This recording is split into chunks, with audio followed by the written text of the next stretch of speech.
अस्सलाम वालेकुम। आप देख रहे हैं हिचमिनत। मैं हूं आपका दोस्त मोहम्मद शफीक अली।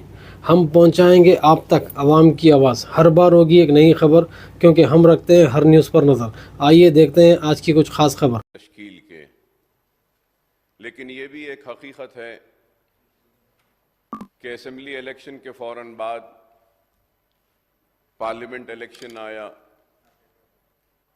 और सारी सियासी जमातें उस इलेक्शन में मसरूफ़ हो गईं।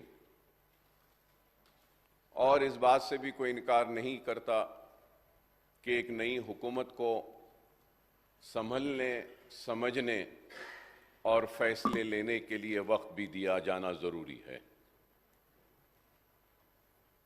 वादे तो किए गए थे 100 दिन में गारंटीज को पूरा करने की, लेकिन 1 महीना ही हुआ है पार्लियामेंट के इलेक्शन होकर। तो मैं अपनी जानिब से, अपनी पार्टी की जानिब से ये ज़रूर कहना चाहूँगा कि हम हुकूमत को तनकीद का निशाना बनाए बगैर ये समझते हैं कि वक्त देना ज़रूरी है और कुछ वक्त ज़रूर देंगे आप अपने वादों को पूरा करने के लिए जो आपने आवाम से किया, और वक्त ही फैसला करेगा। और वक्त के साथ फैसला आवाम के हाथ में होता है, चाहे कोई भी इख्तिदार में रहो। मैं किसी की तरफदारी या किसी की मुखालिफत के लिए आज यहां खड़ा नहीं हूं। चाहे बीआरएस हो या बीआरएस से पहले कांग्रेस हो या फिर तेलुगु देशम थी आंध्र प्रदेश में, तो हर हुकूमत की कोशिश यही रहती है कि काम हो और अच्छे काम हो। कोई अच्छे काम भी करता है तो कोई खराब या बुरे काम भी करता है, लेकिन आखिर में फैसला आवाम देती है और आवाम फैसला करती है कि किसको हुक्मरानी का हक व इख्तियार दिया जाना चाहिए। काम बीआरएस ने किया। मैं सुन रहा था तकरीर हरीश राव साहब की, कई कामयाबियों को उन्होंने बयान किया कि उनकी जानिब से, उनकी पार्टी की जानिब से हुए, लेकिन आवाम ने फैसला दिया कि कांग्रेस को मौका दिया जाएगा, वो हुकूमत करेगी और आवाम की खिदमत करेगी। तो मैं आज अपनी तकरीर को जारी रखते हुए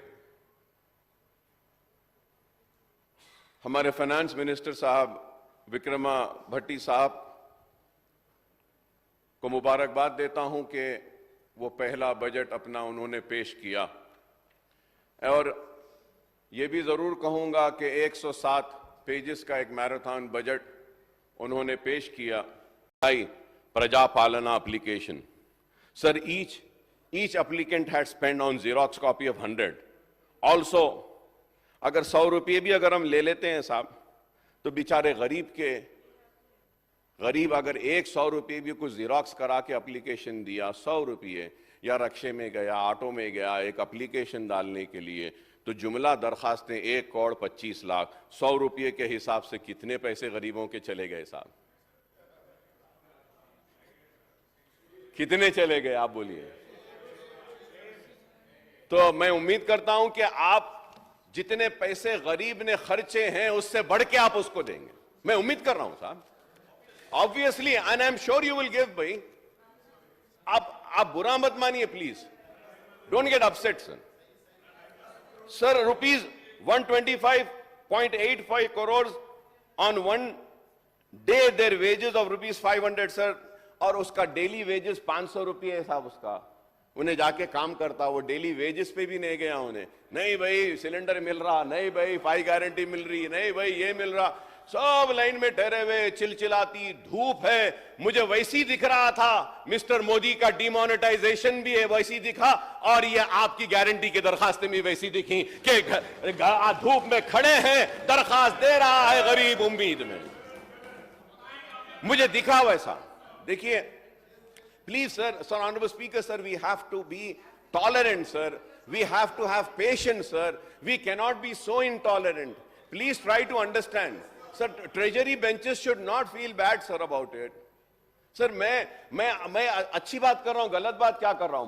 मैं मोदी साहब को भी तनकीद कर रहा हूं और मोदी साहब की वो बात को भी याद कर रहा हूं कि मोदी साहब किस तरीके से डिमोनेटाइजेशन के नाम पे लोगों को लाइन में खड़ा दिए थे, लोग गिर रहे थे, पढ़ रहे थे, और वो डिमोनेटाइजेशन ही वजह थी जो हमारे मुल्क की इकोनॉमी तबाह हुई। और आज गरीब आपके भी 5 गारंटीज के उम्मीद में, तवक्को में मजदूरी को नहीं गया, आपने एक दिन की तनख्वाह काटा, जेब से पैसे निकाल कर 1,25,00,000 दरखास्तें दिया है। जरा हमदर्दी के साथ इनका काम करिए, इतना ही कह रहा हूं, यही कह रहा हूं सर। और सर सर अब जैसा ये लोग गुस्से में आ रहे, ऑनरेबल स्पीकर सर, गवर्नमेंट वाले गुस्से में आ रहे, मैं ऐसा बोला sir. I remember sir then when I spoke on demonetisation, उस वक्त भी ये लोग गुस्से में आए थे। I was the only person who stood and said के I oppose the demonetization। तो I remember KCR साहब उठ के बोले, अकबर साहब वो प्राइम मिनिस्टर है, ऐसा नहीं बोलना चाहिए, अकबर साहब आपके जुमले गलत है, डिमोनेटाइजेशन अच्छा है, ऐसा बोले KCR साहब, मुझे याद है आज वो भी। और ये और sir a day before we were having a discussion on the finances sir, उस वक्त भी sir, one can take out the records and check and say sir, I had mentioned, I was the one person who stood in the house of Telangana Assembly and said the government of India is not giving us a due share। Then also the then chief minister KCR साहब उठे और बोले मुझे, अकबर साहब आप बेफिक्र रहिए, एक भी पैसा हमारा नहीं जाएगा। और फिर 1-2 साल के बाद वही KCR साहब बोले, गवर्नमेंट ऑफ इंडिया पैसे नहीं दे रही। अब उस पर फिर यही बात हो रही है। इसलिए मैं कहता हूं सर, देखिए साहब, इसलिए मैं कहता हूं, हम बोलते रहे sir, I was the one person who opposed the demonetization। I was the one person who said GST sir, devolution funds, हमारे स्टेट का शेयर नहीं आ रहा है,